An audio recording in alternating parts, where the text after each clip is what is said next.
Now that we've done a great deal of work related to the scope of the Old Testament, the understanding of the formation of the Pentateuch, etc., we're going to spend a little bit more time looking specifically at some of the books. And of course, Genesis being the first book is where we're going to plant for a little while. There's a lot of material, and I'm going to move incredibly quickly through this material. So you'll need to refer back to the slides to get maybe more of the scope of it. But let me just walk through what we have in Genesis. It comes from the Greek, our word comes from the Greek meaning beginning. In Hebrew, it is known by the first words in the book, Bereshit, which means in the beginning, or in beginning, or when God began to create. The most sensible is to just simply say in the beginning. Primary divisions of Genesis are 1 through 11, chapters 1 through 11, and chapters 12 through 50. And so we see in 1 through 11 the prelude, the beginning of the history of the peoples of Israel, people of all mankind actually. And then in 12 and following, we begin to look at Abraham, Isaac, and Jacob, who are known as the patriarchs. And the latter part of the book details the story of Joseph, which moves us directly into the book of Exodus. We have a particular feature called the generational presentations, and these are what's called the Toledot assignments. They're found in a number of places. I've listed them for you here, but it's a Hebrew word, Toledot, and this introduces the next section based upon genealogy, or the time that is to the time or the season, the generations that are to follow.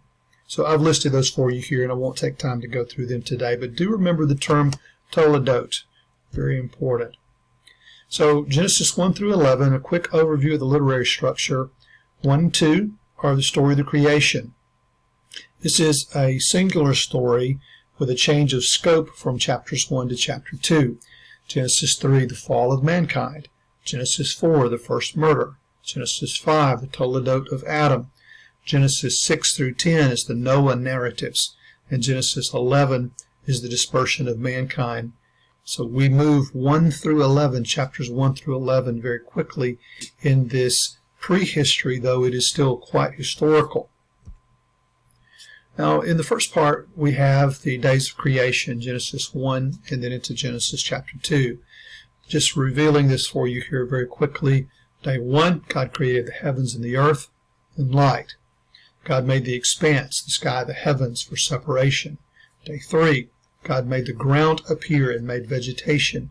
Day 4, God made lights in the expanse, the sun, the moon, and the stars, to give governance to day and to night, in essence to set in place the 24-hour cycle that we experience even here today.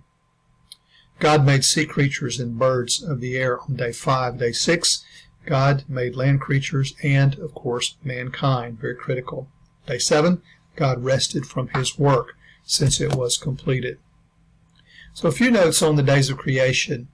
One of the special words that is used in these early verses relates to bara.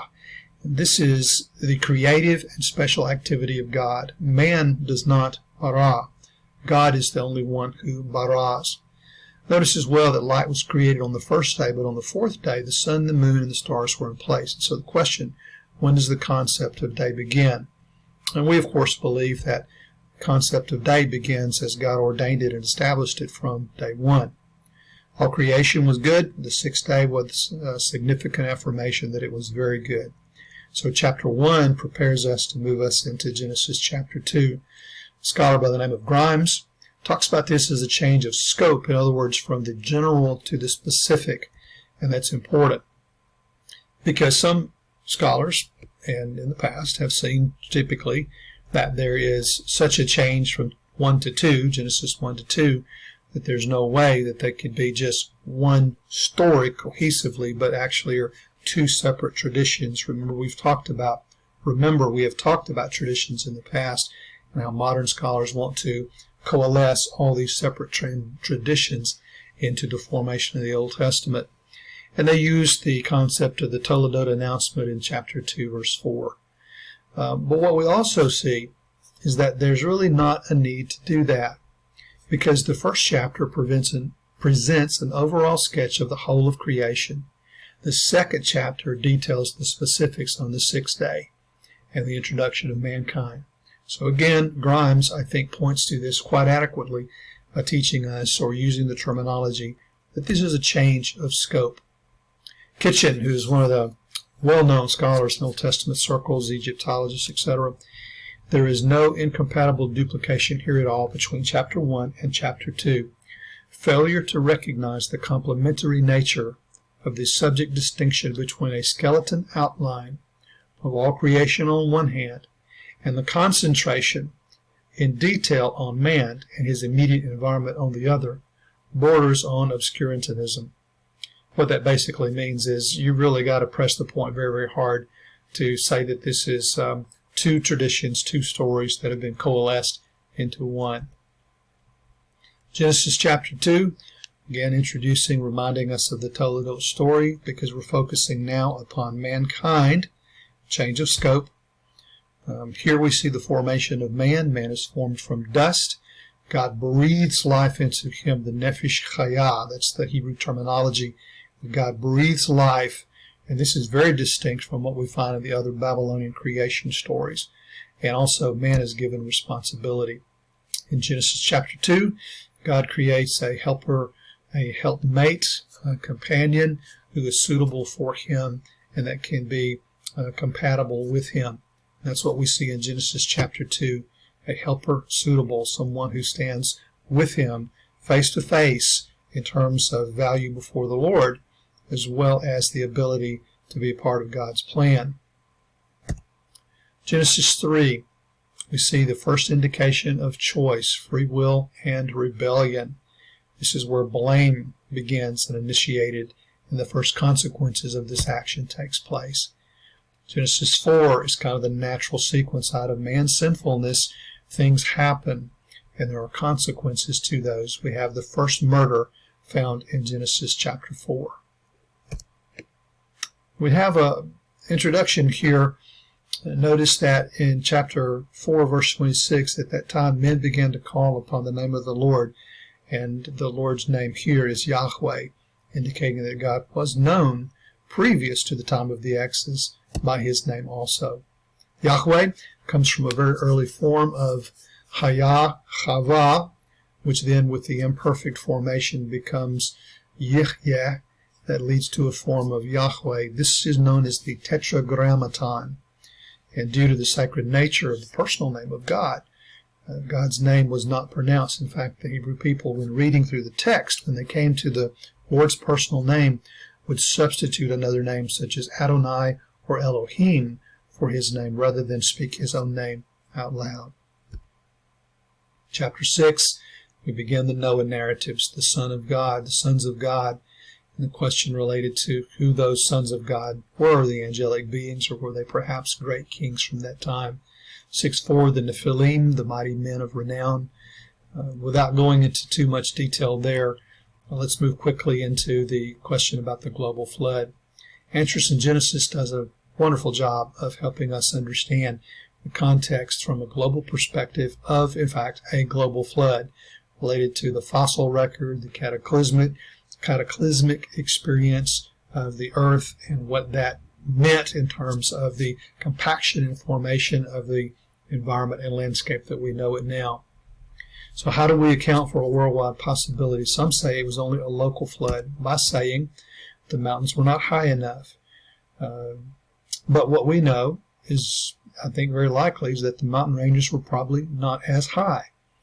We find fossils far inland, flood legends from all over the world, the Gilgamesh epic and the flood narratives of Babylonia, all seem to indicate that some type of cataclysmic flood, in fact, did occur. The distinctives of the biblical flood text, though, compared to some of the other Babylonian myths, etc., in the Bible, clearly, with this flood story, there is one God rather than a pantheon of gods. God's character is consistent. In the Babylonian stories, the other gods are quarrelsome, they're angry, they're petty. But in the Genesis story, God is holy and righteous, and the flood is a consequence of man's sin, not the pettiness of the gods. God determines to save. God makes a covenant with Noah. The differences in the description of the boats are significant. The ark which is more of an elongated feature compared to the round boat that is sometimes described in the other myths of the flood. Timing of the flood is quite different in the biblical story, with the biblical flood being significantly longer. And then there's some question related to the question of the birds being sent out. The earlier Babylonian versions did not include that feature, so the Hebrew version did not borrow from the other. It makes you wonder if maybe the others borrowed from the Hebrew version. Chapter 10, the sons of Noah, another Toledot assignment that is given here. Chapter 11, the Tower of Babel, you've heard of that. There's a common speech. The building materials reflect a historical setting as though we would expect it, with the ziggurats, which are the steeped pyramids, the inset pyramids, rather than the more typical pyramid shape that you see from Egypt and so forth. To the heavens is a figure of speech. There's a moral dimension, and the dispersion of the peoples are explained. So the Tower of Babel has some historical settings that do find precedent and don't have to be just determined as mythological as so often is the case. And then chapters 12 through 50, we begin the story of Abraham and the promises, the covenants made with Abraham, and how that's played out that prepares us and leads us into Exodus. Chapter 12 is the journey and the promise. There's an interlude in chapter 14 with the Battle of the Kings. And then in chapter 15, God seals the covenant in a very unique way with Abraham.